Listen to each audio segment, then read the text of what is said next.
Ladies and gentlemen, welcome to all of you to this webinar entitled Food Systems, Harnessing Nutrition Co-Benefits of Climate Resilient Agriculture. My name is Esther Koopmanschap. I'm a Senior Advisor in Participatory Planning for the Water, Food and Environment Nexus, focal point also for the Climate in Action Cluster, at Wageningen Center for Development Innovation, part of Wageningen University and Research in the Netherlands. I will be your host for the coming 90 minutes, but I will not be alone. My colleague Diane Bosch, Senior Advisor Food and Nutrition Security and focal point program fostering lifelong learning, also working for Wageningen Center for Development Innovation. She will be my co-host and your co-host, to be honest. Just some housekeeping information I would like to give you. So for the housekeeping information, it's important that this meeting can be followed either in English, French, or in Spanish. So you just select by clicking in the bar below the interpretation button, and then you choose the language of your preference. Now, during the different presentations that we will have today, you have the choice either to use chat or Q&A. If you have questions, please use the Q&A button in your screen below. This is important because only the Q&A button really allows us to follow up on the questions that we will be able to answer then. Now, during the different presentations, of course, you can share your experiences, your ideas, your thoughts, and we will be happily reading them.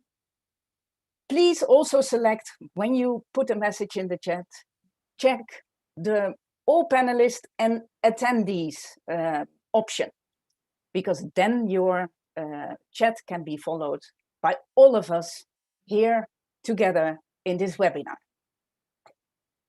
Now, first of all, it is my pleasure to, and my honor also, to invite Jo Puri. Jo Puri, I welcome you to the screen or to the virtual floor. Ms. Jo Puri, she is the Director of the Environment, Climate, Gender and Social Inclusion Division of IFAD. Ms. Jo Puri. Thank you, Esther. And in that overall collection of sectors, nutrition is a very big part of it. So it's environment, climate, gender, nutrition, and social inclusion. But with that, thank you so much, Esther, for inviting me and having me here. Such a pleasure. And really my privilege. IFAD and Wageningen University and Research have engaged in a very close partnership for almost 10 years now, definitely predates me. This webinar is really a culmination of a large number of activities that aim to really establish approaches and processes that can help to harness and maximize nutrition benefits of climate resilient agriculture, and which is exactly why my highlight of the sector of nutrition as part of the overall division definition that we have at IFAD. I really think that that represents actually one of the key ways in which IFAD is recognizing that siloed processes and structures cannot go forward, and that these need to be intersecting at all times. The work that you're all going to hear and discuss is really funded through the second phase of IFAD's Adaptation for Smallholder Agriculture program, fondly called ASAP2. In addition to integrating climate risk management into IFAD's own investments, the program essentially aims to advance a wide range of SDG-related targets, which include women's empowerment, nutrition, and bringing in the private sector for promoting rural entrepreneurship, especially for rural youth. The partnership with Wageningen Center for Development Innovation capitalizes on their and our expertise in creating value related to nutrition. It includes building technical capacities of project designers and implementers to undertake a comprehensive assessment, as well as defining evidence-informed interventions that can help to enhance the adoption of climate adaptation measures that can then help to increase nutrition core benefits, especially for smallholder farmers and their families. And for IFAD, this linkage is really important. Why? Recognize that smallholder farmers who are essentially cultivating plots of sizes 2 hectares or less are really responsible for bringing approximately 1/3 of the global food to our plates, right? So overall, 1/3 of the overall food supply is really provided by smallholder farmers. Okay? That's one. But the second important thing is also recognizing that in terms of just the finance within climate, this group, smallholder farmers who are largely responsible for producing a large part of our food supply, getting less than 2%, actually 1.7% of the overall climate finance flows that are going through. So it's really, I think for IFAD, it becomes really important to underscore that these linkages need to be built together and that we need to move beyond the silo thinking that we have in this space. And this grant draws attention to exactly this bi-directional linkage between climate change and nutrition, but also, I think, through the science that it generates and the evidence that it generates, highlight the trade-offs as well as co-benefits from a food systems perspective. According to the Eat Lancet Commission, the food we eat and how we produce it determines the health of people and planet. We all know this. But extreme weather and climate events have really, because of the increase in their frequency, intensity, and severity, these are having an increased impact on livelihood choices, work options, and nutrition-related activities. Climate-related changes in diets may well lead to 500,000 additional deaths. On the other hand, food systems also influence climate change. And this is the bidirectional nature of it that I think we really need to recognize, right? Systems of food production release greenhouse gases, which include carbon dioxide, methane, nitrous oxide into the atmosphere, but also drive land use changes that release additional carbon when forests are cleared, for example, or wetlands are drained and soils are tilled. Against this backdrop, ladies and gentlemen, we, my team and I, recognize that there is a need for detailed analysis of the interplay between nutrition security and climate change through a food systems lens, and also an analysis of their impact on different target groups, especially youth, women, and Indigenous people. This session today will therefore explore, first, the body of evidence showing the interlinkages between climate and nutrition, as well as the existing research gaps. Second, the potential solutions that can help to optimize synergies between climate change, nutrition, as well as minimize trade-offs. And third, the policy and programmatic approaches adopted by government and development partners to address present and future challenges. This session, this webinar, ladies and gentlemen, is an independent dialogue. It has also been announced on the Food Systems Summit Secretariat portal. The potential game-changing propositions that emerge from our discussions will therefore be summarized and submitted to the Food Systems Summit Secretariat for consideration after the webinar. I'm really pleased that we have such an incredible set of speakers and panelists and representatives from academia, research, governments, civil society, and development agencies. From IFAD, we welcome the financial support of ASAP2 donors, in particular the governments of Norway and Sweden. And we thank you once more for creating the conditions to concretely support new learning and understanding towards a transformational change for rural households. Thank you so much. And back to you, Esther. Thank you so much, Jo Puri. In your words of welcome, you stressed it already. This workshop, this webinar is about finding evidence, discussing research gaps, trying to find possible solutions maybe, and also to minimize trade-offs. Now, how is this webinar structured? shortly, we will have, after a few more words from me, we will have 2 keynote speakers. In fact, 3, because I joined one of the keynote speakers as well. And after that, 4 panelists.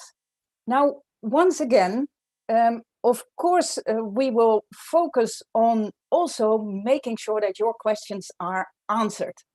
But please make sure, once again, that you put your questions in the Q&A section of the menu below in your screen. And also, if you want to use the chat, very fine. But make sure that if you have a question, indicate a specific panelist or a specific keynote speaker to whom you would like to address the question. So with these words, I'm going to immediately invite the first keynote speaker. And I'm also very honored to introduce you, Jessica. Jessica Fanso, she's a Bloomberg Distinguished Professor of Global Food Policy and Ethics, Johns Hopkins Bloomberg School of Public Health. She will give a presentation, you could say, with the latest evidence of the climate nutrition nexus, but in a context of food systems. Jessica, over to you. Great. Thank you so much, Esther. It's a real pleasure to be here and to share the stage with my colleagues and who I also consider friends. And it's nice to have such a great turnout. So I'm going to share my screen and I'll give a broader talk on this idea of, can we have both human and planetary health? We know that food systems, as Joe Puri had outlined, are critically important in answering this question. Hopefully by the end of this seminar, the answer will be yes, but let's leave that up for the panel to debate. So as Joe had really nicely articulated, food systems are both victims and instigators of climate change and environmental degradation. Now I'm putting this very busy framework up. This is the food systems framework that was developed originally by the high-level panel of experts, food systems report, which I had the pleasure of leading. But it's been manipulated but essentially this is the food system in a nutshell. It's made up of many components, many different actors at different scales, from global to local, from multinational to small and medium enterprises that are shaping and shifting these food systems. And there's many drivers that are influencing food systems that you see on the left, many of them exogenous to the food system, but highly influencing the way food systems behave, be it climate or urbanization, or politics, trade. And at the very end on the right, you see outcomes. There's a lot of outcomes of food systems. We're asking food systems to do a lot. We're wanting them to provide better health and nutrition. We're wanting them to mitigate climate change, preserve the environments. We want them to ensure fair livelihoods, reduce poverty, and of course, all layered on top of social equity. So we're asking our food systems to do a lot. Now, when we think about food systems, we know that they are contributing to significant amount of greenhouse gas emissions, about 30% of total greenhouse gas emissions. So it's not just energy and transportation, which COP mainly focuses on. Food systems also contribute significantly, and that's through raising animals, particularly the large livestock, but also the way we fish, the way we move food around, the other crops that we grow. Rice produces a lot of methane, for example. Land use changes, deforestation, these are all contributing to the significant amount of greenhouse gases that we see in the world. And so it really is a call for trying to ensure that food is addressed in the climate change mitigation, adaptation dialogues. Now, beyond just what Joe had said, that food systems are instigators, they're also victims. And we know that under certain climate change scenarios, let's take a 3-degree world, let's hope we never get there, which would be a very uninhabitable world. We see that projections are indicating significant declines in yields of many crops around the world, with some predictions of multiple breadbasket failures happening at the same time. In the North, if you want to grow food, it might be the best place to live. If you want to go to Canada and Russia, you may have bumper crops, but in most of the world, there'll be declines in the yield. So the quantity of crops is at risk for feeding a world of 10 billion. Other work that's going on around nutrition and climate is done by Sam Myers and colleagues at Harvard, showing that in a CO2 fertilized world where we have more CO2 in the atmosphere, we see that some crops are at risk for declines in the nutritional quality of those crops. So we see declines in key micronutrients like zinc and iron, protein. And we see this in some of the major crops grown around the world, like maize, rice, wheat, soybeans. So this puts us not only at risk for being able to feed the world, but being able to feed the world well. And this is work that we did leading up to the Eat Lancet, and then again published in the Eat Lancet, led by Marco Springman, showing that the types of foods you grow, be it animal products, fruits and vegetables, all have their own environmental footprints. This is showing you greenhouse gases, land use, water use, eutrophication, acidification, so nutrient runoff. Presently, 2010 and into 2050, business as usual, we don't do anything about climate. And you can see the impacts of different food groups on these environmental stresses. So obviously, animal products produce a lot of greenhouse gases and will continue to do so to meet the global demand for meat. But when you look at things like staple products, fruits and vegetables, they have their own environmental stresses, be it water, footprints, land use changes. So it really matters where food is grown and how, and looking at the environmental stress. So why do we need what is being called for, this food systems transformation that the summit is calling for in September? Why do we need it? Well, we are in the middle of catastrophic climate breakdown. I'm going to depress you, but Diane and others will lift you up. I'm going to get you very depressed on my talk. We are in the middle of the Anthropocene, and that is human-induced climate change. Humans have the biggest impact on all Earth system processes. And when you look at these graphs with greenhouse gases at the top, but surface temperatures, deforestation, biodiversity loss, all of these are going in the wrong direction. And the pace of change is unprecedented. So we're seeing this hockey stick approach to environmental and climate breakdown. And most of that has to do with us, the way we are living our lives. We use a lot of energy, we're using a lot of transportation, we're growing, we're using a lot of water. So our environmental footprint in most countries, with the exception of maybe one until recently, believed in human-induced climate change, and this is real. Humans are significant contributors to this breakdown. We also know that food systems are in need of transformation, because without changing food systems, we will not meet the Paris climate change targets. So this black bar is showing you just business as usual. We don't do anything in the food system. We will we'll get to 2 degrees easily. Now, if we start to make changes, whether it be plant dominant diets or more sustainable production practices shown in blue, cutting food waste in half, we start to get below 2 degrees. But this last bar, this gray bar, is you have to do it all if we want to stay below 1.5 in food systems. It's not just changing diets.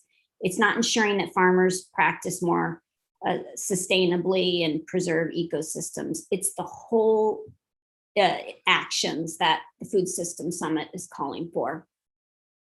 Another reason to transform is because diets produced from our food systems are largely suboptimal around the world. Diets are now one of the top risk factors of morbidity, disability, and mortality. And if you look at the 5 top risk factors from the global burden of disease, 4 of those relate to diets, metabolic issues. And most people now are dying from diet-related non-communicable diseases, cardiovascular disease, stroke, diabetes. This is not what we want. Diets are meant to nourish us, not kill us. And clearly there's something wrong with the food systems and the kind of foods that are being moved and consumed around the world.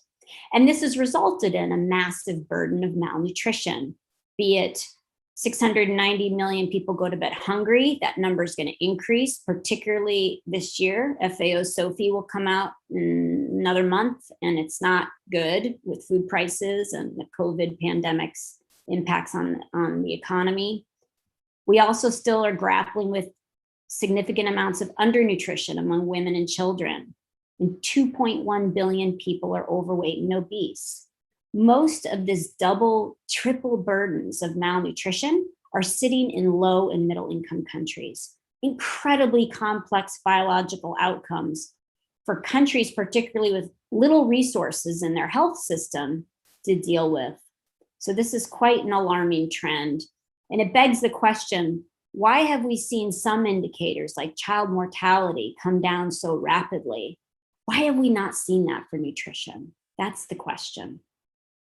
And the last reason to transform is because zoonotic pandemics are not going anywhere. We are in the middle of one. I don't think I need to tell anyone that. But we know that land and our agriculture is a big contributor to zoonotic spillover events. We are shrinking habitats, we are destroying habitats, and that puts us at great risk for wildlife to be in close proximity to domestic animals or humans, with increasing risk of zoonotic spillover events. And COVID is an example of that, among many other historical lessons of zoonotic pandemics and epidemics. And this will not be the last one. So what can we do? Can we have both human and planetary health? Well, it depends. It depends on a lot of things. It depends on decision-making. Policymakers, those who work in food, thinking about systems, the interaction of systems. COVID was a health system shock. It impacted every other system, the global economic system, the education system, the food system.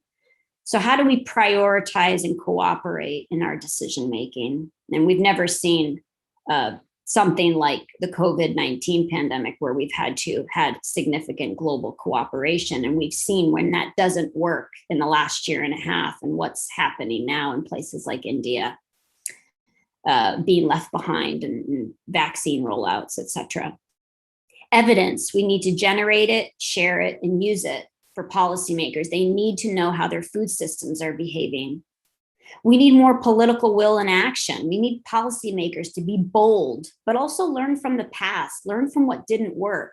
Green revolution, incredible in some aspects, detrimental in other aspects. Empowerment, who should be empowered in the food system? By who? And who holds the power in food systems? We need to negotiate, give food system actors room to move and incentives. There's a lot of talk right now about private sector, particularly with the summit. Leaving them out of the dialogue is probably not the most constructive path forward. So how do we move forward with private sector, with the incredible power asymmetries that are happening with the private sector? Data, informing future scenarios. Climate science has taught us the way of showing how scenarios modeling can inform decisions. And of course, sharing the planet. We all share the planet together. We're global citizens, and we need to get that framing in mind that food systems are global, we're very connected, and our decisions matter. So I'm just going to end with 5 things, and I hope we can talk about them more. Climate and nutrition focuses on the two ends of food systems. How do we change production and how do we change diets? But the food system has this incredible value chain, and there's many parts and components and actors. There's been very little work done on how climate is impacting the middle of the value chain. We need more research and focus on that value chain. And IFAD has been doing a lot on this. As I know Joyce and colleagues have been doing a lot trying to understand climate impacts across the entirety of the value chain. We need to get over this staple fetish. The way our whole agriculture system functions is looking at 5, 10 crops: maize, rice, wheat, potatoes, soy, sugar, some oil. And that's the majority of how agriculture subsidies work. That's how our landscapes look. But we need to understand how nutritious food is being impacted by climate change. How are fruits and vegetables going to fare in a 2-degree world? We need the CGIAR, the CG system, to reorient itself and start investing in what we want to see on people's plates, not just the staple crops that don't provide much nutrition. I was part of the Lancet Commission. We tried to model a plant-dominant diet, and this is showing you what would the agriculture production system need to look like if everyone in 2050 ate the Eat Lancet diet. I don't think that's going to happen, but one can always dream.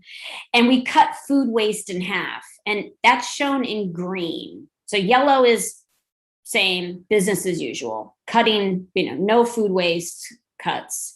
Green is the Eat Lancet, cutting food waste. Look at the changes our agriculture system would have to undertake.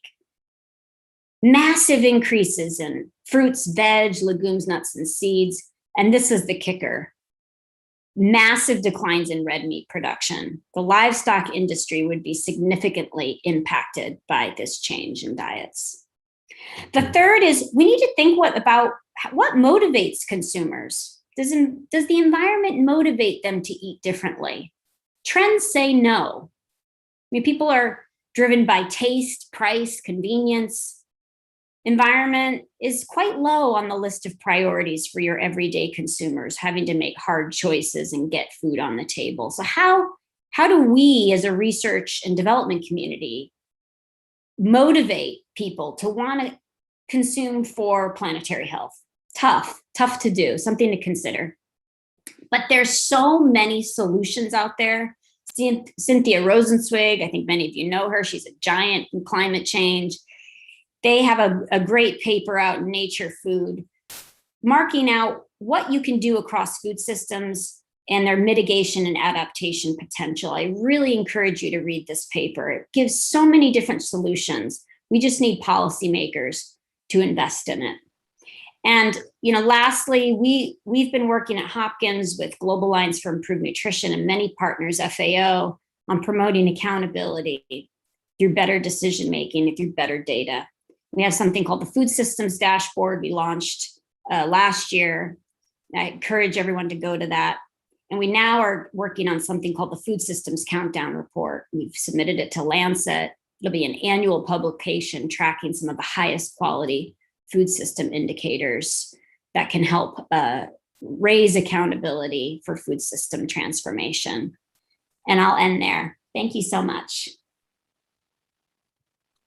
Thank you so much, Jessica. That was a very inspiring presentation. Gloomy also, like you said, and hopefully we can think of some solutions together. I quickly move to some of the questions. Just for your information, you see some questions are answered. They are in the answered section. There are also some open questions still. I would invite Jessica. The first question came from Anyway Chair. I'm very sorry if I pronounce your name wrongly. And he or she asks, from an ICT point of view, what are the expectations of experts in food systems, climate and agriculture? So from the ICT sector, what do we expect from them?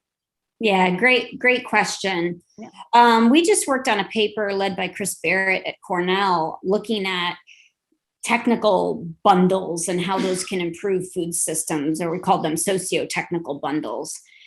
I think technology innovation has a huge role to play, could be quite disruptive in both positive and negative ways. I think one of the things we talk about in that paper, though, is fair distribution of that technology, which always seems to be the piece where it gets a little bit sticky, in that not everyone gets access to technology. And so ensuring that those who need it most, like smallholders, for example, could get access to ICT. And so it's a paper that we wrote, and I'm happy to send it around. But we talk about the importance of technology, but pairing it with political and social actions to ensure that that technology is distributed in fair and just ways. But could be game-changing, disruptive in some cases, and controversial. Absolutely. So we want food systems to do many things, and of course there are a lot of trade-offs there. Jessica, in the Q&A section, you see many questions coming up. Could I invite you to answer some of them? Not live, but by providing your answer also in the chat. And to the other panelists, can I invite you to add to these questions that have been asked? Because I'm very sorry, but I'm very sorry that we do not have more time, but to not delay the schedule. Jessica, once again, thank you so much. I would like to move on to my colleague, Diane. Diane, you will tell us a bit more about the work you did together with IFAD, or for IFAD, and focused on specific food system domains and the main findings, especially from 3 case studies, and what kind of evidence or lessons learned we have found from climate and nutrition nexus investment. Diane, please. Yes, thank you, Esther. And I believe you will go to join me soon in presenting what we have found. I'm not really 100% sure that we have such positive results that we can take away the gloominess that Jessica just presented. But we try to do our best. So, so this is the evidence is from Ghana, Lesotho, and Zimbabwe, and we have really looked at the co-benefits of climate resilient agriculture. And this was made by a team, including the IFAD people, but Esther and I had the honor to present the results. So, so if you're already here towards human and planetary health, what Jessica also mentioned, we know that climate change and food and nutrition security are highly interlinked. Food production influences climate change, and climate change influences the food production. And I think also what is important, also if we look at the SDGs, we know that climate change undermines the current efforts to reduce hunger, but also to the efforts to reduce all forms of malnutrition, and yeah, it undermines the promotion of shifting towards healthier diets. Basically, what we can conclude, what we eat affects climate, and climate affects what we eat. So we need a food system transformation, but do we have what it takes? And what can we build on, and what needs to change? And Jessica already explained there are so many demands what we expect a food system to deliver. So what actually does need to change for us to transform food systems, and what scenarios do we need to follow?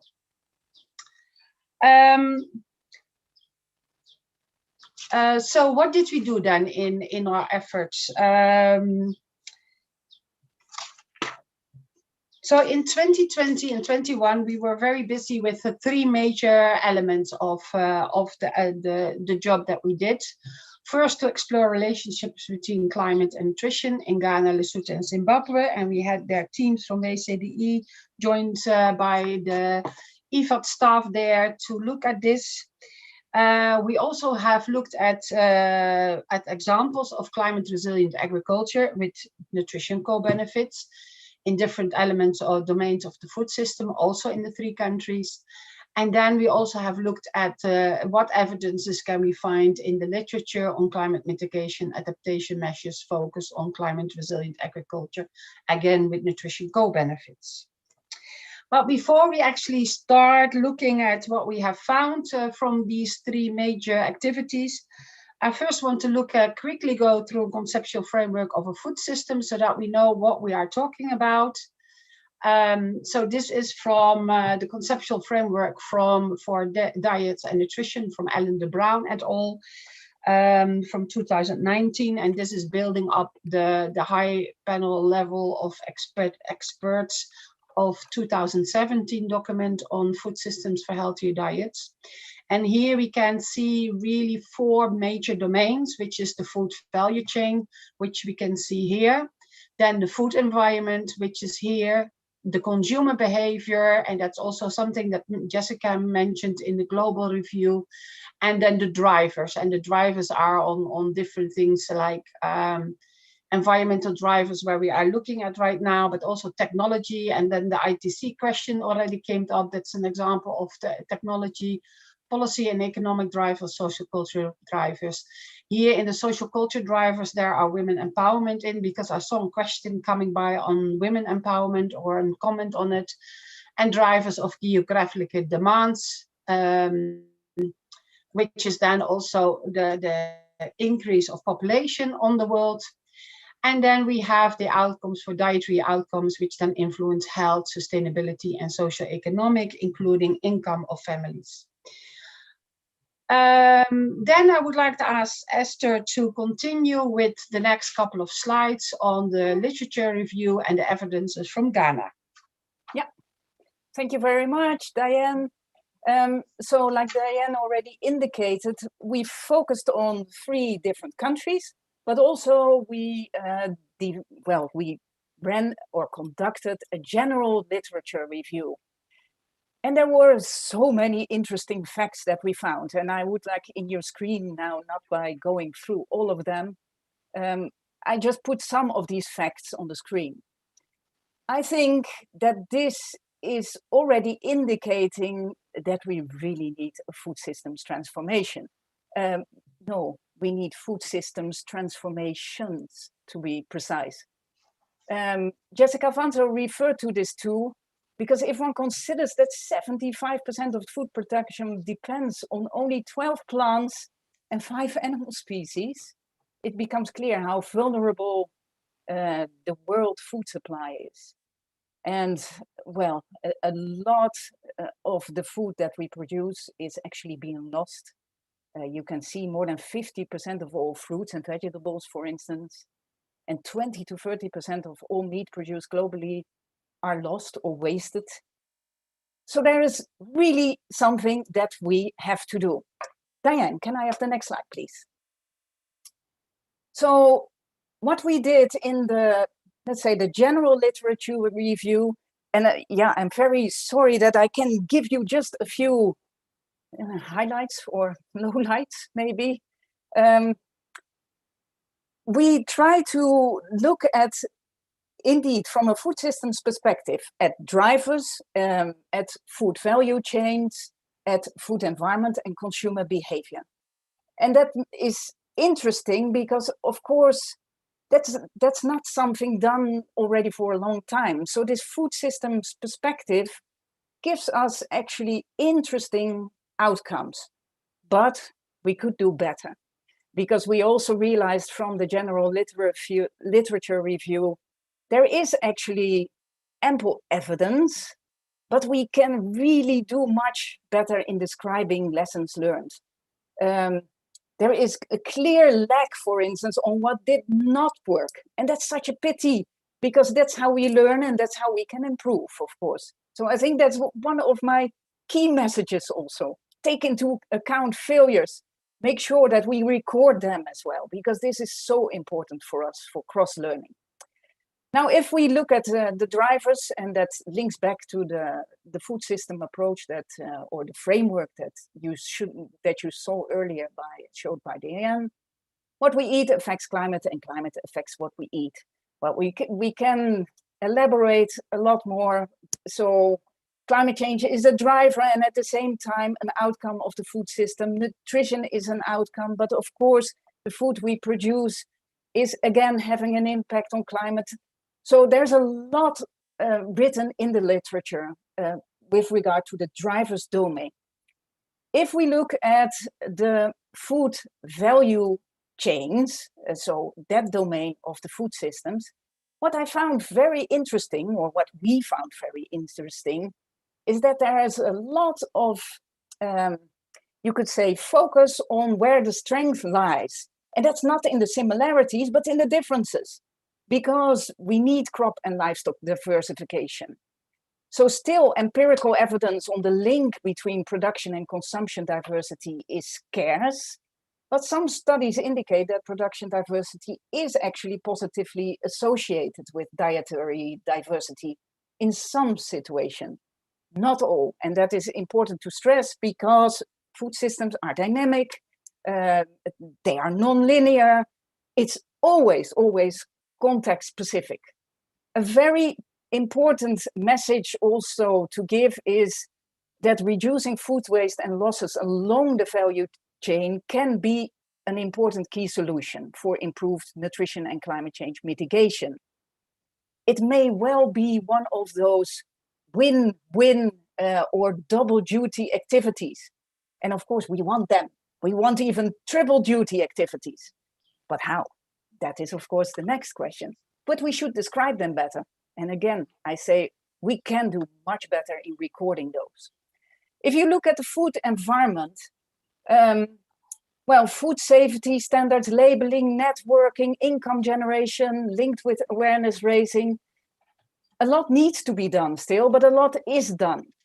I think key messages are really surveillance systems, if you talk about food safety standards, if you talk about regulating health claims on food and adopt, for instance, a labeling system, this needs to go together with suitable policies, food policies. So policies that are integrated and look and really have this systemic approach as well. Food producers need to create networks, and we need to complement income generation intervention with awareness raising activities for household access to nutritious food and adaptive capacity. I'm sorry that I go very fast, but I hope also that, that you will come up with more questions. So if we look at the domain of consumer behavior, the literature is really promoting food cultures. So making sure that we go back to really enjoy food together. And also this can stimulate maybe even the adoption of healthier diets. Quite some literature is also focusing on increasing consumption of animal source food in low and middle income countries. But at the same time, of course, educating the public about the health risks. If you look at the countries that have a much higher carbon footprint, there is really a dietary shift is particularly paramount in, you could say, richer countries. Diane, next slide, please. Yes, Esther, we are running out of time, so I need to ask you to go a little bit quicker through the slides. Oh, even quicker. Yeah. What does the literature tell us as well? You see some, I would say, some of the latest hits, you could say. What I find particularly important is in fact that most of the literature is really stressing the need for food systems transformations, and also that our policymakers do need support with supportive policy development. So there's capacity development needed there, not only for our farmers, but definitely also for policymakers. But here are some of the hits that you can see. I would like to stress one more thing: an increased number of voices also high, and this is a good thing, that if we think about food systems transformations, we need to also stress that these transformations are just and leave no one behind. So when we focus on the three different countries, Ghana, the next slide, please, indeed, Diane. If you look at the climate perspectives and also the nutrition perspective, well, to keep it short, the scenarios are in fact very, can I say, gloomy. When you look at temperature, when you look at rainfall patterns, there's really, we really need to work hard. If you move on, Diane, to the next slide, because I think I would like to stress some of the lessons learned, that some of the projects that focused on climate and nutrition specifically, they raise, for instance, a barrier to adopting climate smart farming, which is focused on maybe knowledge, lack of knowledge, the inadequate technical support, but also poor access to inputs and credits. What is often referred to by many projects is the institutional setting, not having an enabling environment, not having supportive policies, not being able to actually cooperate well and coordinate the effects of impact. There was one specific project that I would like to highlight because it really made a change, and really I would like to highlight it maybe especially because they did so well in also what did not go that well in the project. It's called the Change Project, many different partners involved.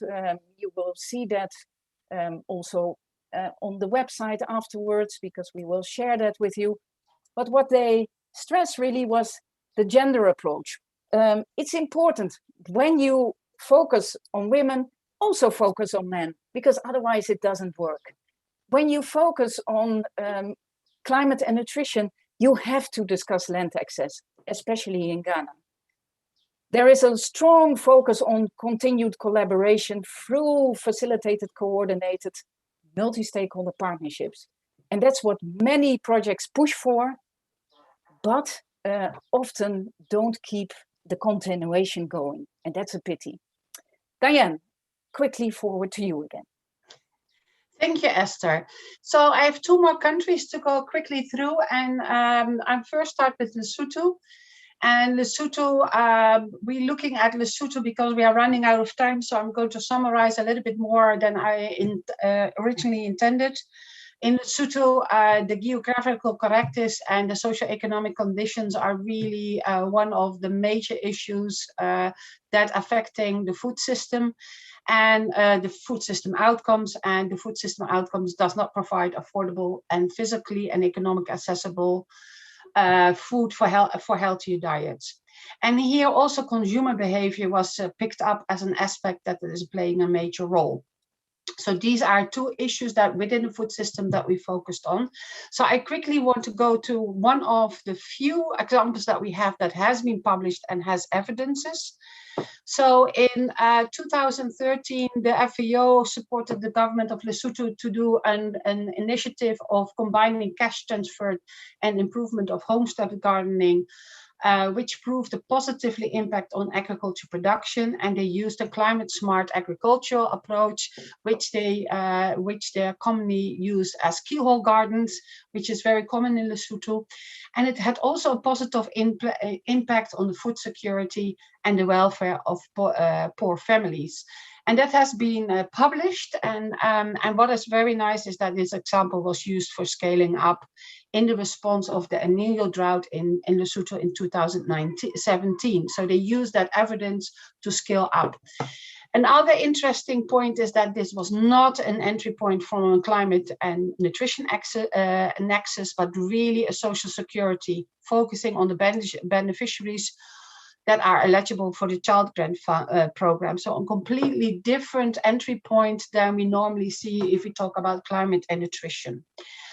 Moving to Zimbabwe. In Zimbabwe, we have focused on, there are many issues to focus on, but in this case, we have focused especially on the agricultural dependent, agriculture there is dependent on rain-fed, on the rain. So that has a big impact on reduction of rain, has a big impact not only on the production side, but also on the livestock production with the lack of possible water. So the impact in this case, again, short supply of nutrient-dense foods and reduction of nutritional quality of the food supply. And what is very interesting in Zimbabwe is that a lot of women are affected and also very vulnerable, malnutrition, financially insecure, and so then also more vulnerable to the climate-related impact. And 70% of agriculture labor in Zimbabwe comes from women. So they are a very important key player in this, in climate changes and nutrition. So we don't have a clear project, but what comes out of the evidence is that we have so far that we have to incorporate the Gender Action Learning System, the GALS, to promote gender transformation. And I believe that has also been adapted to include the aspect of men in this one as well. In value chain activities, we have an active gender targeting to ensure women's participation. So that is really important, gender targeting. And we need to contextualize value chain activities to nutritional needs of women and their households and increase their adaptive capacity to adequately respond to climate changes. So better nourished women and households have higher adaptive capacities. I'm afraid that's all the time that we have for this one, for Zimbabwe. I have one more slide, if my slide, one more slide. It is a little bit food system outcomes. Can we have both human and planetary health? It depends, as Jessica Fenso already stated. And I'm not sure that we have really lightened up the atmosphere in this aspect. So I want to thank you very much. These are all the people that have been contributing to this effort, and there's loads of more of information available. And I think Joyce will come back on that later on. Thank you very much. I will stop sharing. Do we still have time for questions? We might have still time for questions, maybe one. It's a difficult question. Can I maybe suggest that we try to answer what mechanisms do you suggest to have the buy-in of policymakers in Africa, considering the need for a paradigm shift? Very interesting question. Diane, would you? Now, I'm not sure that we have clear evidences from the literature review, but what we have done within Wageningen Center for Development Innovation, together with our Foreign Affairs, is set up an online e-learning course on food systems, where really the aspect of policymakers and what you can do with food system governance is being addressed. So at this moment, I would say send them to this course so that they can go with a lot of other.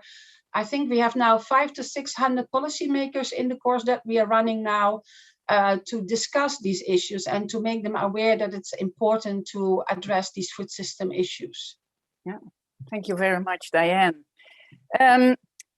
We could also ask from civil society organization perspective what they are doing actually to move to healthier diets. Lotte Wouters from Ghana, she's a food entrepreneur and works for the Ghana Food Movement. Lotte, what is the Ghana Food Movement? You are still muted, Lotte. Yes.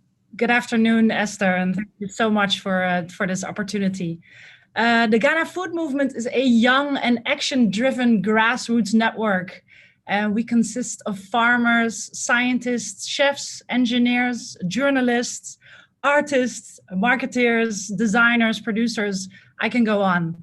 And we are very thankful today for joining this important webinar and having the opportunity to talk a little bit about the Ghana food movement.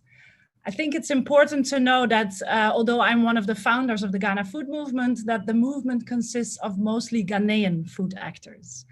And we believe that Ghana's indigenous food is of essential value for our people, culturally, economically, and in health.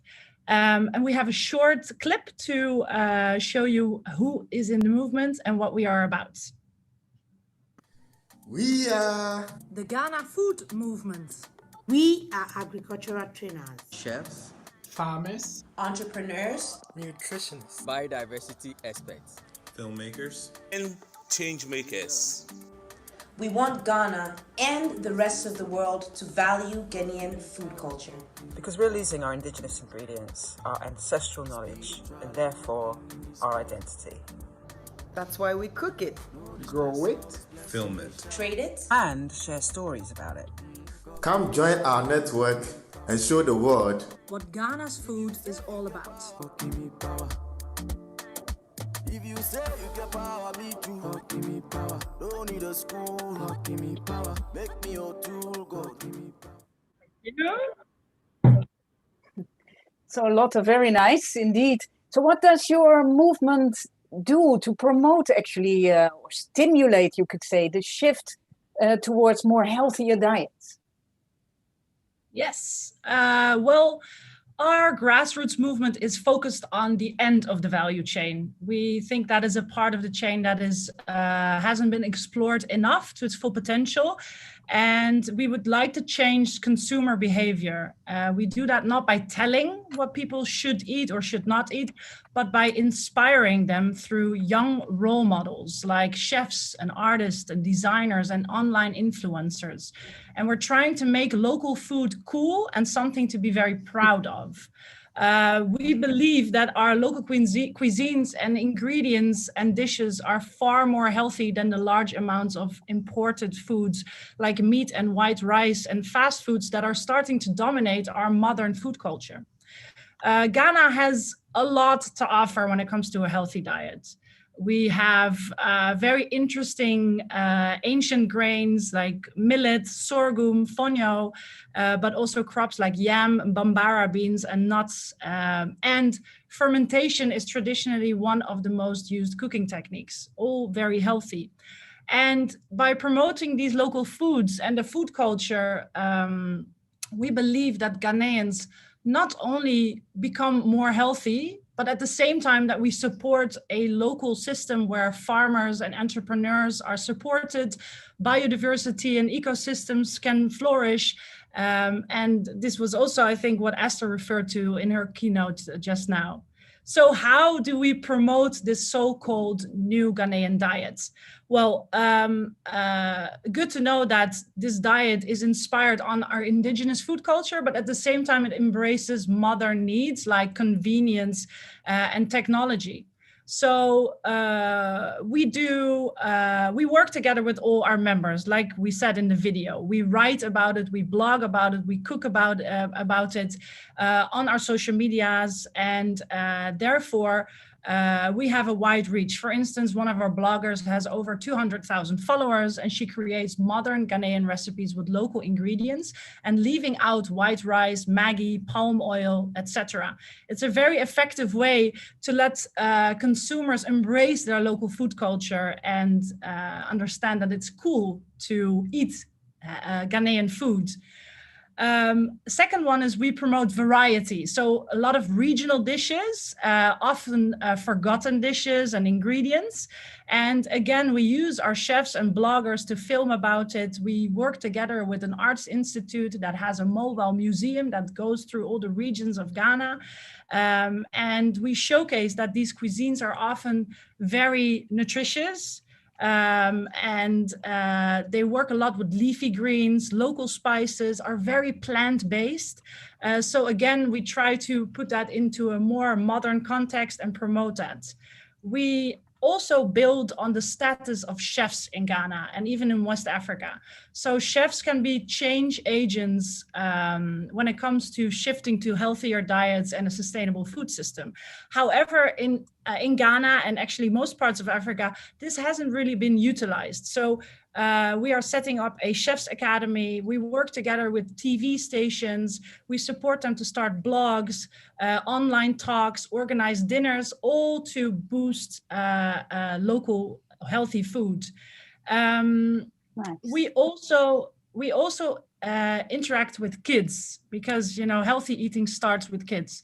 So together with our influencers and chefs, we try to lobby for school feeding programs where they can implement millet, sorghum, fonio, leafy greens into their diets, because this is a huge part of the Ghanaian system, and you can reach a lot of young people with that.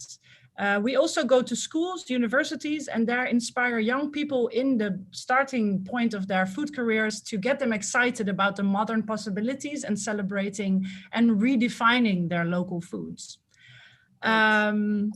Thank you so much. Examples. Sorry, last two examples, yeah? Yes. We organize fun network and awareness events. So we have food safaris, film nights, thematic dinners where we promote this food. And we recently started to build an urban farm in Accra, not to feed the city, but to bring the conversation about food and the future of farming back into the city by organizing cooking workshops, growing workshops, inviting farmers, talking with local communities and doing live research on their diets. We realize we can't reach everyone in Ghana, but we think this is a great start and we really need to focus on youth and use technology. Great. Thank you so much, Lotte Wouters. With your short insight, you actually answered the question of Mastewa Yami or Jami, sorry if I pronounce it wrongly, because he or she asked, how do you actually engage youth? But I think you explained that quite well. There are more questions.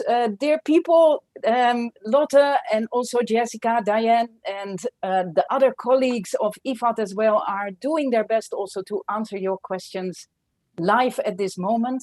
So keep on following that into the answered section of the Q&A part in the menu bar on your screen.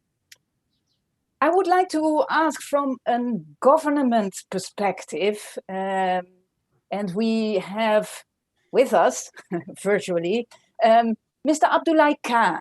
He is secrétaire exécutif national chez Conseil national de développement de la nutrition from the government of Senegal. You might need your interpretation. So in the menu bar on your screen, if you prefer to listen to the English translation, switch it on. Nexus changement climatique, nutrition est un thème extrêmement intéressant pour nous. Nous, au niveau pays, Sénégal en particulier, comme vous le savez, nous avons, moi je suis au niveau du Conseil national de développement de la nutrition, qui a donc en charge le développement de cette approche multisectorielle pour lutter, pour développer la nutrition dans notre pays. À l'instar des autres défis que nous avons par rapport aux déterminants, lutte contre les déterminants de la malnutrition, le changement climatique représente un défi particulier parce que d'abord, il est intimement lié à le premier pilier de notre politique de nutrition, qui est de produire des aliments à haute valeur nutritive. Et aujourd'hui, pour développer ce pilier, nous avons devant nous les changements climatiques. Alors, nous avons donc dans notre approche, nous, dans le développement surtout des interventions sensibles nutrition, et au niveau des plateformes multisectorielles que nous développons au niveau communautaire pour assurer une synergie des interventions spécifiques nutrition et sensibles nutrition, nous devons, lorsque nous développons les interventions qui sont liées à l'agriculture, je dirais avec grand A, nous devons prendre en compte le changement climatique. Alors, comment y arriver? De notre côté, ce que nous faisons dans le cadre de ces interventions sensibles nutrition, c'est de veiller selon les zones où nous sommes, parce que nous avons des zones agroécologiques au Sénégal qui ont des sensibilités qui varient par rapport au changement climatique. Lorsque nous sommes, par exemple, dans les zones arides, nous travaillons beaucoup sur comment développer des initiatives communautaires favorables à la nutrition dans le domaine de l'agriculture qui, par exemple, vont prendre en compte les changements climatiques. À titre d'exemple concret, lorsque nous sommes au centre du Sénégal, dans la zone de Diourbel, où nous parlons beaucoup de la désertification, nous développons au niveau communautaire, nous formons les femmes à développer, à produire des foyers améliorés pour leur cuisine. Et ces foyers améliorés permettent de préserver les ressources en bois de la zone parce que les femmes, pour le bois de chauffe, utiliseront moins, vont optimiser l'utilisation de bois de chauffe pour la cuisine. De la même manière, nous développons aussi dans ces zones-là, à l'échelle pilote jusqu'à présent, le biogaz pour que les ménages aussi puissent utiliser ce biogaz-là pour la cuisine, ce qui va aussi préserver, comment dirais-je, et stopper et ralentir la coupe du bois qui est un facteur prédominant pour la désertification. En second lieu aussi, comme exemple concret, par rapport aux initiatives que nous menons, c'est par rapport à l'arboriculture aussi.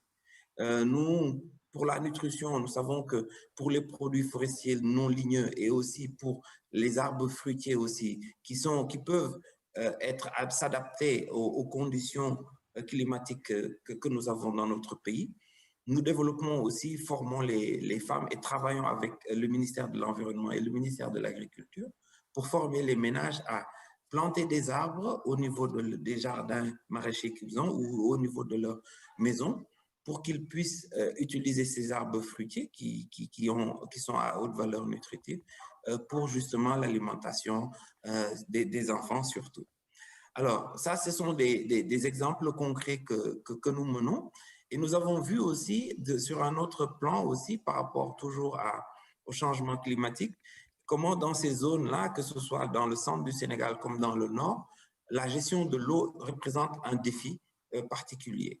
Et nous avons vu que des technologies aussi qui sont liées qui aident à une bonne gestion de l'eau, comme le goutte à goutte, doivent être promues dans les jardins maraîchers ou dans les périmètres maraîchers que nous développons. Et surtout aussi sensibiliser les communautés et former les communautés à une gestion aussi rationnelle de l'eau. Donc nous avons, avec toutes ces expériences-là, nous nous sommes rendus compte au niveau de la plateforme opérationnelle qu'il est extrêmement important pour vraiment que le nexus puisse se faire de manière optimale, que nous privilégions la technologie, que les nouvelles technologies ou les innovations technologiques puissent être utilisées au niveau opérationnel par les communautés pour que vraiment le nexus se fasse de manière optimale et que les communautés puissent optimiser en fait comment dirais-je, le potentiel agricole qu'on peut avoir pour une meilleure durabilité, en fait, un développement durable et une préservation des ressources naturelles.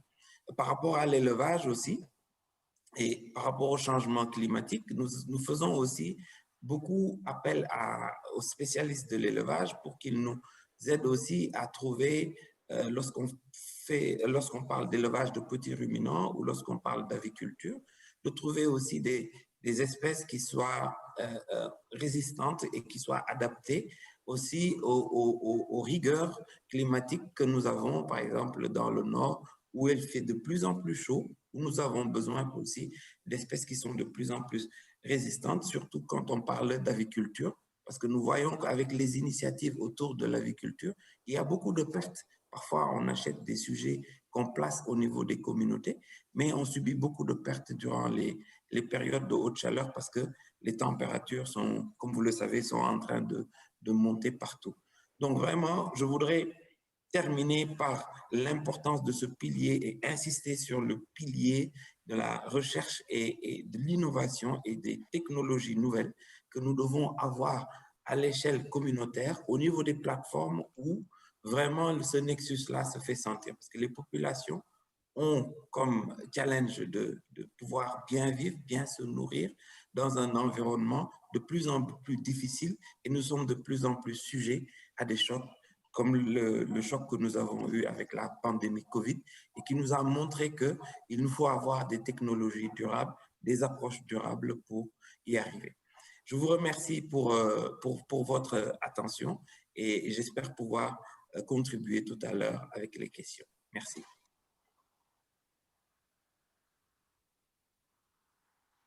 So, Mr. Abdoulaye, thank you very much for your multi-sectoral approach explanation and multi-actor approach explanation.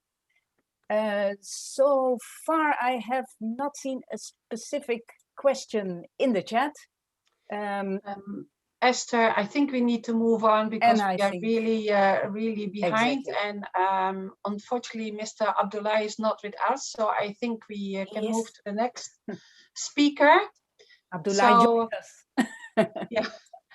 So thank you very much. And I'm having the honor to introduce Dina Saleh. She's the Regional Director of Near East, North Africa and the European Division of IFAD.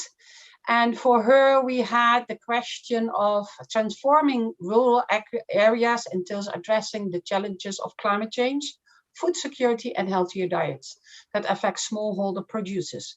How is IFAD addressing these challenges in its programs? Dina, please enlighten us. Thank you, Diane, and good day, good afternoon to everyone.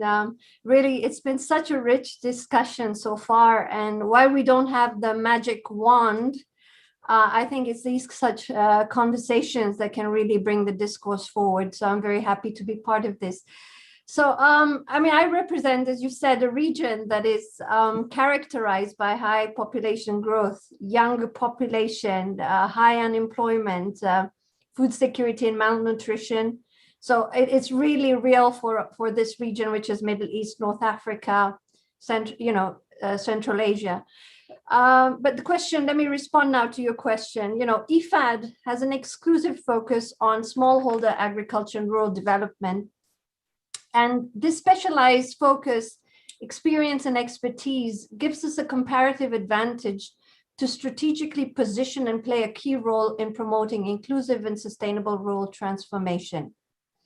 In this regard, I mean, transformation of rural areas will only be possible if food systems are sustainable and are working appropriately, and all members are food secure, whether through production from their own farms or purchased at an affordable price. And key to this, and as we've heard other speakers say, must be adaptable to the local context. So IFAD learned early on, and for some years now, that to adopt an integrated approach to transform rural households by ensuring that climate change, environmental resources, gender, youth, and nutrition are adequately mainstreamed in the funds program of loans and grants. Transforming rural households requires also changes in household behavior and norms. We've already heard a lot about this earlier. And what does this include? It includes adopting resilient agricultural practices and sustainable natural resource management in adapting to climate change and ensuring environmental sustainability. Achieving greater women's empowerment in household decision-making.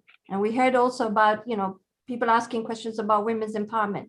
Expanding the life choices for all members of the household, men and women and the young, and adding nutritious food in a healthy diet for all household members, and creating opportunities in employment and self-employment both on and off farm for young women and men. So these are just some of the broader ideas of IFAD's appreciation for this. Now, what has IFAD done? As a concrete response, we committed to specific targets for nutrition-sensitive agriculture, for gender transformation, for mainstreaming youth in our programs, and systematically tracking climate finance. And we know that bringing development solutions in these contexts requires specific, first to respond with customized action and with the right instruments. You heard earlier from Jo in her opening remarks, we have a number of new instruments at play. And as IFAD's project target marginalized groups in rural areas, such as women, youth, indigenous people, we had to develop the right instruments, the right strategies, which are socially inclusive for targeting, but also to ensure that no one is left behind. And these special targeting efforts are based on the recognition that rural poverty reduction and food and nutrition security will not happen simply as a result of macroeconomic or sectoral growth. Poverty is not just a condition of low income. It's a condition of vulnerability, exclusion, and powerlessness. And IFAD recognizes multiple forms of vulnerability, including the effects of climate change, food insecurity, poor nutrition, and inequalities, among other things. So I just don't want to talk too much about all these instruments. I want to really zoom in into some specific examples that we have in our region. We have numerous examples, but I just focus on a little bit of this.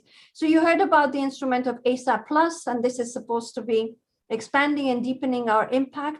In particular, it will integrate gender, youth, and nutrition by implementing climate change strategies. And we have what we call the Rural Resilience Program. It's called the 2RP, approved in 2020. And this is a major new innovative umbrella program that focuses on strengthening resilience to climate change and alleviating climate change drivers of food insecurity, irregular migration, and land degradation. And it basically brings together, coordinates several other programs such as ASAP Plus, the Sustainability, Stability, and Security Initiative in Africa, and the Green Climate Fund's umbrella program for the Great Green Wall for the Sahara and Sahel Initiative. So how do we do all of this? We promote investments in nutrient-rich foods. We empower small-scale producers, rural men and women. We promote activities to food loss during production and post-harvest stages of the food supply chain, as well as reducing food waste, as we heard from Jessica. Exploring innovative approaches that effectively and sustainably empower and engage women and youth in agriculture, as we saw from the Ghana food movement. Promoting nutrition education activities, acknowledging the important role that indigenous people play to manage ecosystems sustainably and to protect biodiversity through traditional knowledge and methods. And of course, within IFAD's mandate and scope of interventions, we're improving the access to safe energy, drinking water, and sanitation. One example in Sudan. Sudan is rated 112 of 119 countries in the Global Hunger Index, indicating fragile food and nutrition security and widespread undernourishment. There are 5.5 million people, food insecure, and 80% of them are unable to afford their daily food needs. Chronic malnutrition is at a staggering 38%, and around 58% pregnant women are anemic, resulting in low birth weight and maternal mortality. Conflict, displacement, food insecurity are three of the most pressing issues facing Sudan. Natural and partly man-made disasters such as drought, desertification, all these are major contributing causes. And of course, as I said, it's food insecurity. Food consumption are underlying causes. Water sanitation and hygiene are others. And of course, the gender inequalities and poverty to add. So we target smallholder farmers and pastoralists in Sudan. We target women and the rural youth. What we did, and as an example, was working through what we call the Jubrakas, the integrated home gardens. These have enhanced availability of nutritious foods at household level through self-production. At the same time, the project increased demand for these nutritious foods through behavioral change, communication on nutrition, hygiene, and childcare. We improved access to safe drinking water, also releasing women's time for productive and reproductive activities, including water, sanitation, and hygiene, adopting climate adaptation through agroecological climate smart techniques, which were promoted through the Jubrakas, intercropping, water-saving irrigation, choices of locally adapted robust horticultural crops, and several other things, windbreaks, agroforestry, silvopastoralism, using fodder trees. All these were supportive of a resilient supply chain, but also a resilient ecosystem. And of course, promoting renewable energy. So solar pumping to mitigate emissions and reducing women's workload. Finally, the results of this program is that we were able to represent a good opportunity to integrate interventions in women's empowerment, nutrition, adaptation to climate change. It also contributed to the combined effect of project interventions in water supply, animal health, household. Jubracas also, we had 94% of women cultivating vegetables in backyards of their houses. And overall, it was an improved food security and nutrition at the household level. So there's a lot we can say. I'd like to give so many more examples, from Jordan, from Djibouti, but I'm also conscious of time. So I'll just end by saying, and as Jessica already pointed out, getting policymakers to implement some of the solutions is key. We found that in IFAD, engaging in evidence-based policy dialogue to promote nutrition resilient livelihoods, gender equality, and jobs for young people can be effective. And I see, Diane, you're already getting restless. So I'm going to end here very quickly. So going forward, we need to think about the implications, whatever we do today, to future generations. Develop innovative and sustainable solutions to address current failures of our food systems, and establish strategic partnerships. I want to end with that, saying partnerships is key. And we need to think about that going forward. So I'll stop here. Thank you again. And we're happy to share more examples whenever you need. Over to you. Thank you so much, Dina, for this really rich contribution to the webinar. And I want to apologize to all the participants that we're going to run out a little bit late.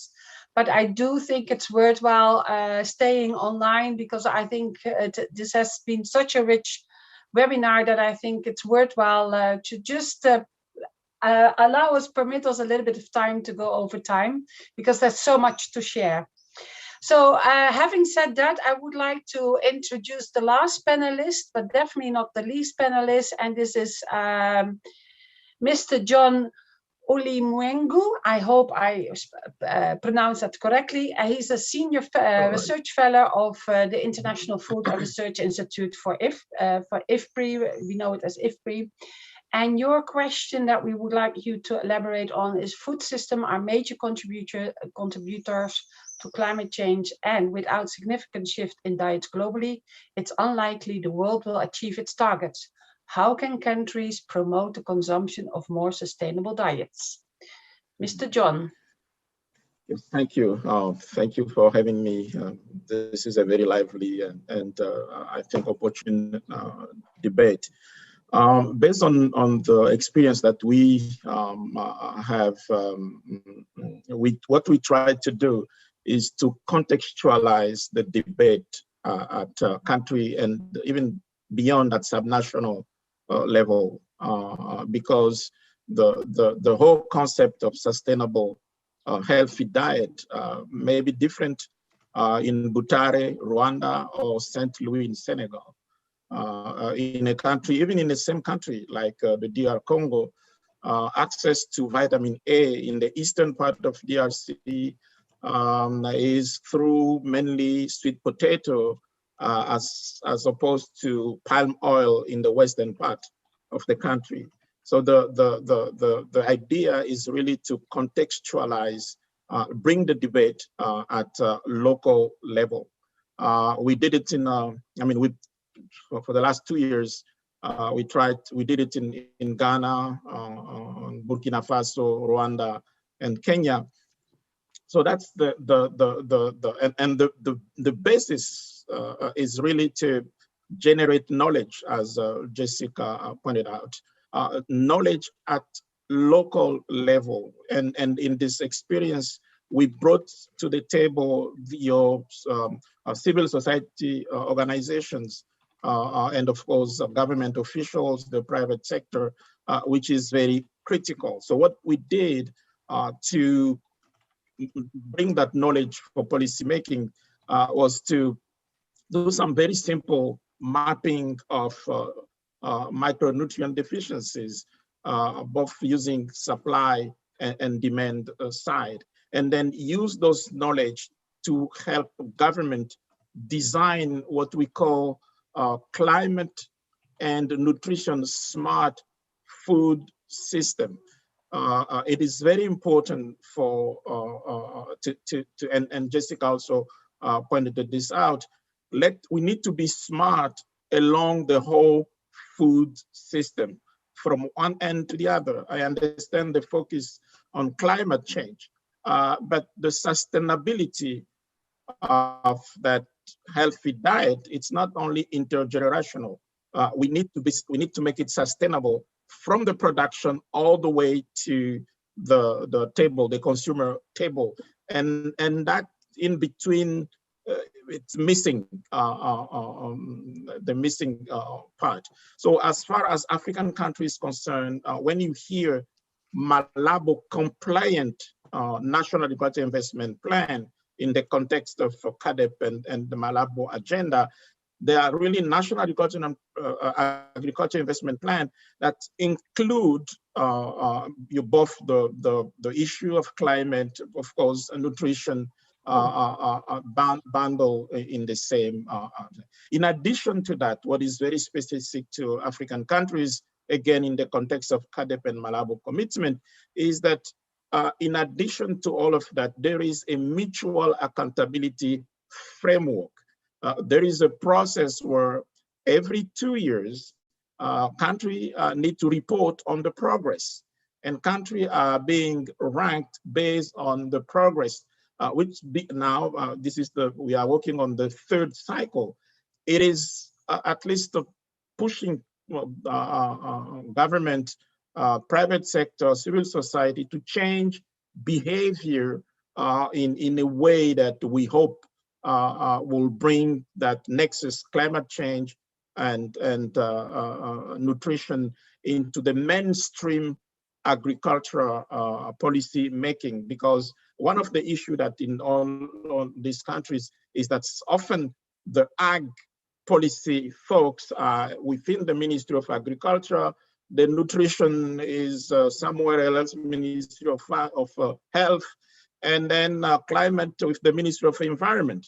Often they do not talk to each other, but by having that mutual accountability framework, we force them to, as a country, to report on the progress for the overall food system, and of course, as a main outcome, the healthy, sustainable, and healthy diet. So that's in the context of African countries, what is happening, and we believe that's the right way. Thank you. John, thank you so much, John Ulimwengu. There are many questions still. We can see them in the chat. Many are answered at the same time. Keep on posting your questions, please. In the meantime, not to, because it's 1 minute to 3 o'clock, and I think we should try to also maybe get to slowly to wrapping up. Dear Diane,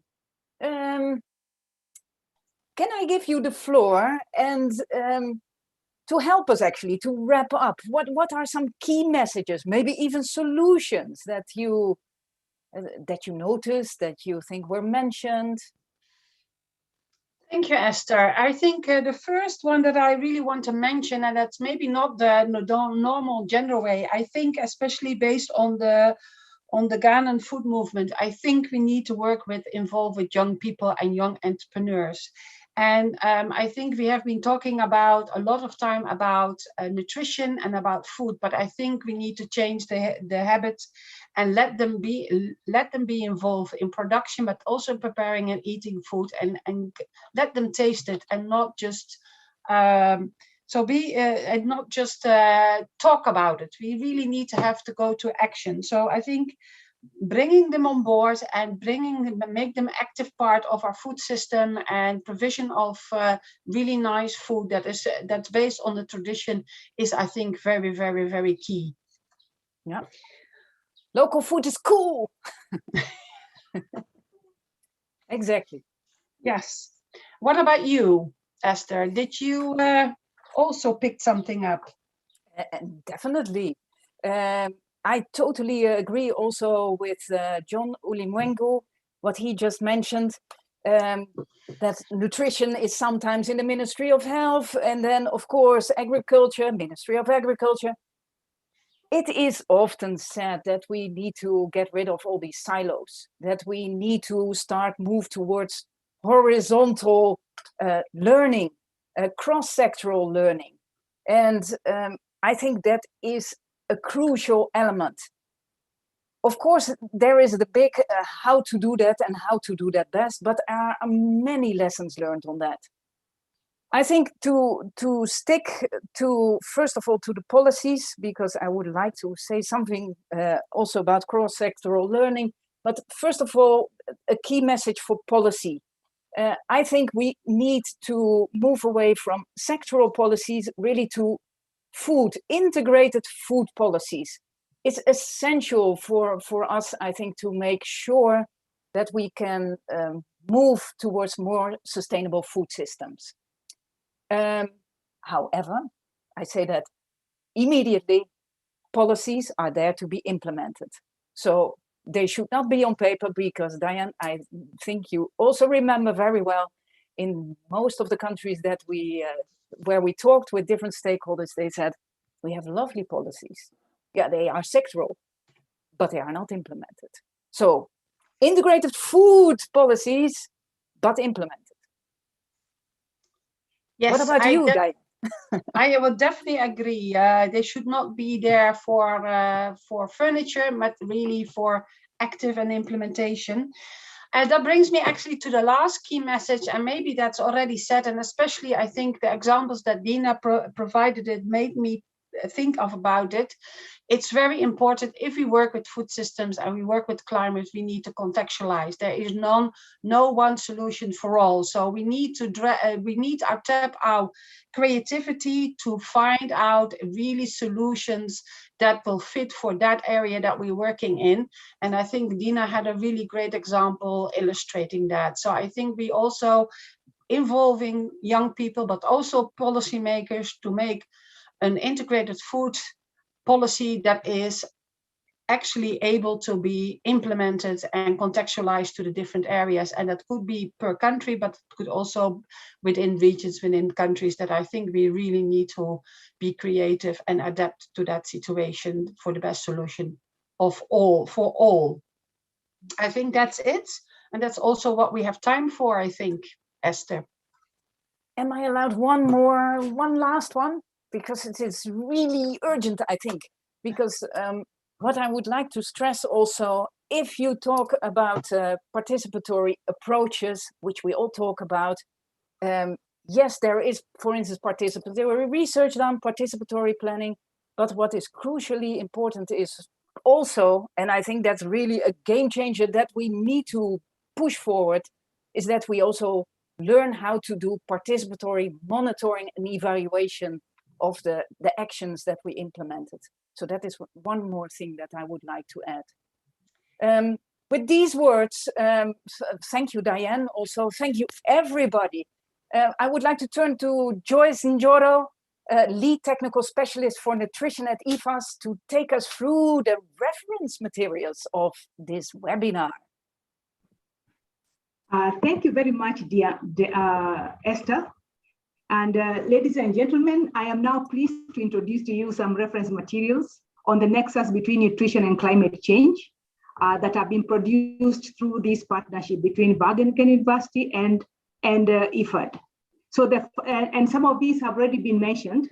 One of it is a global literature review on food systems interventions with climate change. And this report basically describes the main findings of a desk review, which explores the conceptual linkages between climate change and nutrition. And the report also reflects on the current body of information derived from projects addressing and provides recommendations to guide projects linking both. And also the report evaluates how these projects affect gender equality and youth inclusion, as these are also IFAD's themes and are strongly interlinked with climate change and nutrition. Then we also have 3 case studies, one in Ghana and one in Lesotho and one in Zimbabwe. And these were presented today by Diane and Esther. And I think you'll find this good reading because it's more analytical pieces. Try to look at the linkages and really from an operational perspective on how to design projects and design interventions, theories of change, and also doing some analysis of the risks and mitigation measures. So I think this would be an interesting read and also be important for policymakers. So these are 3 reports. Then lastly but not least, I would also like to also share with you a 5-minute video which illustrates the conceptual linkages between climate change and nutrition and how, so it kind of it asks the questions, how is climate change affecting nutrition and vice versa? So the video basically takes you through a journey into Zimbabwe and where you interact with Jane, who is a young farmer in her family, and kind of takes you through the labyrinth of a few issues that you need to think about or address when you think about the food systems and nutrition. So without any further ado, I think we can share the video with you as a final step of this webinar. And I take this opportunity to thank you very much for participating in the webinar. So it's a 5-minute video, so feel free and maybe sit back and enjoy it. Thank you very much.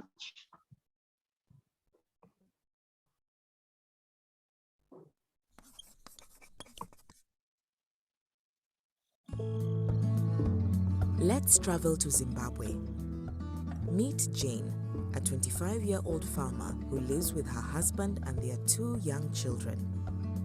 She owns some chickens, a cow, and farms on a small plot of land where she mainly grows maize and groundnuts, so the family is fully dependent on rain-fed agriculture.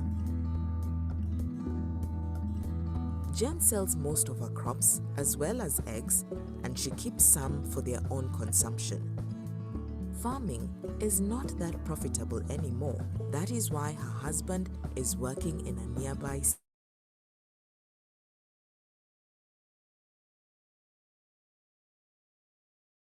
and their diet is monotonous. On top of that, Jane's community is increasingly exposed to changes to the climate like droughts and unpredictable rainfall patterns. This causes harvest failures and reduced fodder and water for her cow. Jen is struggling to balance farming practices, childcare, and household tasks.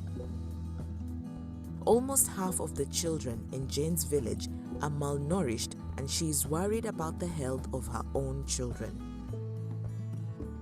Climate and nutrition are interlinked. How? Let's take a closer look. Malnutrition is a result of either inadequate food intake or a disease that prevents the body's uptake of nutrients. Food intake and disease status are determined by a variety of factors. Climate change can affect all of them. For adequate food intake, the household needs to grow enough diverse foods or get foods at the market, not only during the rainy season, but all year round.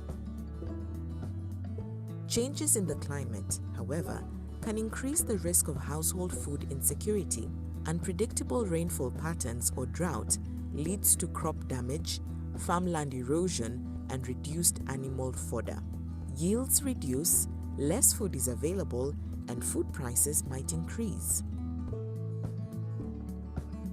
Climate change affects work opportunities and social structures. Family members leaving home to work elsewhere increases the burden on family members who stay behind to work on the land and to care and feed the young, old, or sick family members. Access to healthcare is important to prevent and cure disease. Extreme weather events such as flooding may damage roads, bridges, and healthcare facilities, making it difficult for people to access healthcare when sick. Lastly, water and sanitation systems are stressed by droughts, floods, and rising sea levels. This will affect the availability of clean water for irrigation and human consumption, such as washing, drinking, and cooking. This could make people sick and cause diarrhea in children. Diarrhea reduces the body's capacity to absorb nutrients from food. For people who are weakened by malnourishment and disease, or who are busy taking care of ill community members, it is hard to take climate action, to invest in strategies to adapt to climate change, or make different choices in land use, energy use, and food consumption or livelihoods to mitigate climate change. Because, yes, the type of foods we consume and how they are produced and transported and the amount of food waste also determines how much greenhouse gases are released. So we have seen that climate change and nutrition are strongly linked. This means there is a huge potential to take combined efforts in tackling malnutrition and taking climate action. Let's go back to Jane. What can she and other stakeholders in Zimbabwe do? At the national level, the government could support interministerial collaboration between multiple actors and provide comprehensive policy frameworks. At the decentralized level, extension officers and health officers can promote healthy and sustainable diets and climate-smart farming techniques. But Jane and her community can also take action on their own. Instead of growing maize, which is prone to drought, Jane could consider other cereal grains such as traditional grains like sorghum and millets, which are both nutritious and drought tolerant. IFAD recognizes and prioritizes climate change and nutrition by investing in transforming the lives of the most vulnerable rural communities.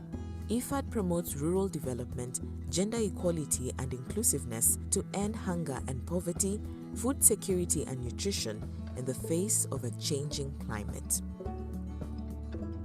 This was an example from Zimbabwe, but these linkages can be found in other countries where IFAD operates as well. Do you want to know more about this? Then visit the IFAD website.